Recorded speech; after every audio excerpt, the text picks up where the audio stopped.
Hey guys, Dezmon Landers here, your startup advisor and partner in entrepreneurship. Today we're going to talk about how to build a micro transaction business. Now this may sound all technical, but here's what I'm talking about.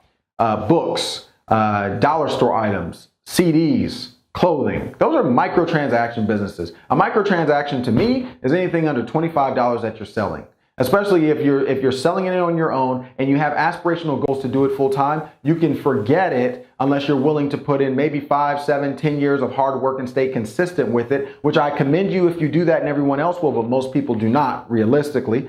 Or what you can do is you can follow this simple process. Number one, go ahead and create a goal that is lofty, that is aggressive, and let's see exactly where you want to be. You know, if you're selling CDs, for example, or if you're selling music, okay, you want to get to $1 million, or if you're selling clothing, you want to get to $1 million in revenue, you're not going to be able to get there on your own. But let's set that goal, and then let's figure out what your per revenue transaction size is, and you divide that, goal by the transaction size. That will tell you and me, right? If I'm investing or if I'm talking to you, that'll tell us how many transactions you actually need. And I think once you do that calculation, you'll start to see, whoa, I did not know that I needed 20,000 people to buy this product at $50 a piece to make $1 million. Because the thing is, the number sounds enormous and overwhelming by itself, but the other thing is, I didn't even factor in variable advertising costs. I didn't factor in customer acquisition costs.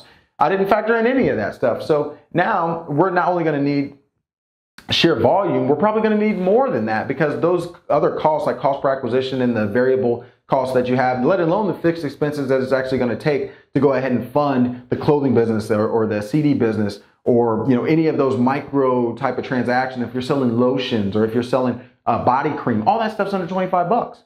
How many people do you need to sell to actually get to $1 million or even $100,000 when you probably have a family, you're probably working full time, and you're probably not even as focused as you probably should be, and you're treating this like a stepchild side business in a lot of cases. I see it every single day. So number one, create the ultimate goal that will get you to where you want to be with a few employees, or even if it's just you full time, whatever that goal is, even if it's 70,000. I mean, look at this. Trying to sell a $25 item to make $70,000, you would need it in profit. But let's just say it was in revenue, right? Then you would have to do 25 into 1,000, which is 40, and then you would have to multiply 75, right? Because you need 75,000, and there's 40 transactions per. I mean, you're talking about 3,000 transactions or something like that to hit to sell a $25 product and make $75,000 a year. That is a lot of people. I've got a business right now that is doing about 400 or 500 transactions a year, and we're making a lot more money than that, right? But that in itself is just ridiculously hard, and then you don't factor in the employment expenses and the supplier expenses and all these expenses that come along with it. So it's very daunting if you don't have any previous experience of take a business like that and turn it over. But there's still hope following this process. Look, evaluate your distribution options. If you're selling music, right?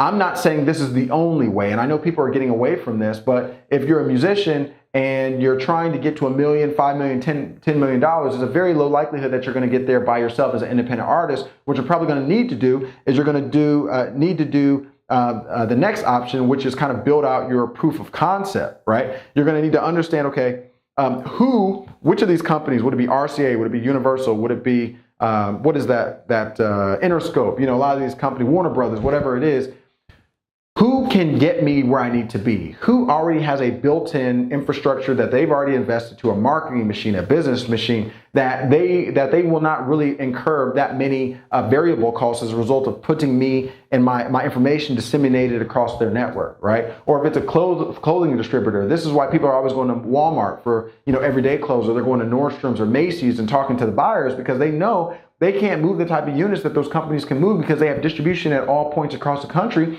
And just by sheer force and size, they will be able to move units that an individual cannot, right? So what you got to do as step number 3, after you look at your distribution options, is you have to look at your proof of concept goal. You have to understand that you're not going to be able to hit that $1 million without them. Just suck it up and understand it. It's better that you know now than 5 years from now you're working on the same thing, you only make $500 selling, $25 lotions or creams or hoodies or whatever you're selling, right? It's better to know now than to know later, so you can create the proper plan. So now the question becomes, how do I create a proof of concept plan that a buyer from a major distributor will actually be interested in? See, a buyer or an influencer or decision maker at a major distributor is looking for, how do we leverage our network to increase sales without increasing our variable costs? Hey, we already built out 50 stores across the country. Whether we do business with this supplier or that supplier or this business owner, those businesses or those stores are going to be there. We've already got those hard fixed costs. We've already hit break even and we've hit a profit. How do we add on top of that to increase the value of that network? That's what they're looking for. But in order for you to make a case, you've got to have proof. So if your goal is to get to $1 million in sales of your clothing line, for example, how about we set a goal of $30,000? Can I sell $30,000 worth of clothing in 90 days? Because two things influencer, decision maker, or buyer is going to be looking for. One, how can I amplify what results was currently achieved on a smaller scale? How can my network amplify that? And then I can tie into a larger portion of those profits because I'm bringing the network to the table. This is what a buyer's thinking. How can I turn 30,000 into 3 million, right? They're thinking that, number one. So cool, you have revenue. But the more important thing as well is, okay, in a compacted amount of time, you made $30,000 in 90 days off this? Oh my goodness, I didn't even know this was an option that people would buy this stuff. Let's put it in all of our stores across the country, because I know just the foot traffic alone can get us to $3 to $5 million. And it's a high margin product too. Oh my goodness. These are the conversations you're going to have with a buyer. So you want to make sure that you understand and maybe sit with buyers and say, hey, what proof of concept goal would I actually need to hit for you to take me seriously and really think legitimately, have a real conversation with me about getting distribution in your store, whatever store that is for your particular industry, right? The next thing you'll want to do is you'll want to go ahead and create those goals and execute. And then once you get the goals, you'll want to shop those goals back out to the large distributors in part number 2 that you created a list of, right?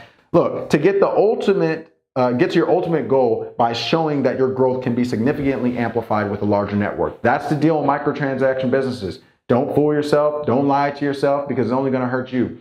The transaction size is so small, and in many cases, the acquisition cost eats into the margin so much that it's just not economically feasible for you to do it on your own. But if you can condense the amount of time in which you can sell a CD, you can sell a clothing line, you can sell your lotions, whatever you're selling, right? If you can condense the amount of time and you can show just a little hint that, hey, there may be something here, you just might have a shot to turn a micro transaction business into a mega transaction business. My name is Dezmon, your startup advisor and partner in entrepreneurship. Thank you for watching this video, and I'll see you soon.